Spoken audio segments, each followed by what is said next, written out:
আজকে আমরা marker making নিয়ে আলোচনা করব।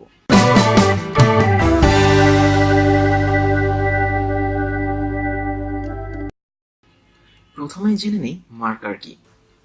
মার্কার হলো এক ধরনের থিন পেপার যাতে একটি গার্মেন্টস এর যাবতীয় প্যাটার্নগুলো ডিজাইন ড্র করা থাকে।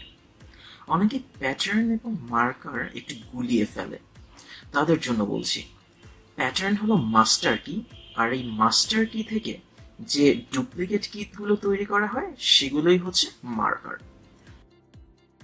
এবার মার্কার এফিসিয়েন্সি বের করার সূত্রটা জেনে নিই। Marker efficiency equal to area of pattern used in marker by total area of marker। অর্থাৎ মার্কার তৈরির সময় প্যাটার্নগুলো মার্কার পেপারে যতটুকু জায়গা দখল করে তা যদি মার্কারের টোটাল এরিয়া দিয়ে ভাগ করা হয় তাহলে মার্কারের এফিসিয়েন্সি পাওয়া যাবে।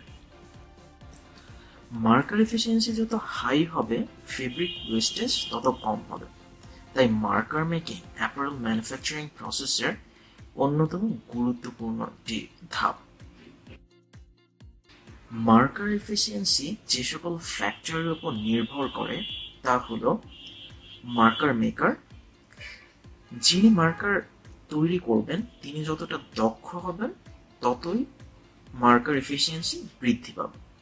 প্যাটার্ন ইঞ্জিনিয়ারিং, প্যাটার্ন ইঞ্জিনিয়ারিং এর উপর নির্ভর করে কিন্তু মার্কার এফিসিয়েন্সি বাড়তে বা কমতে পারে।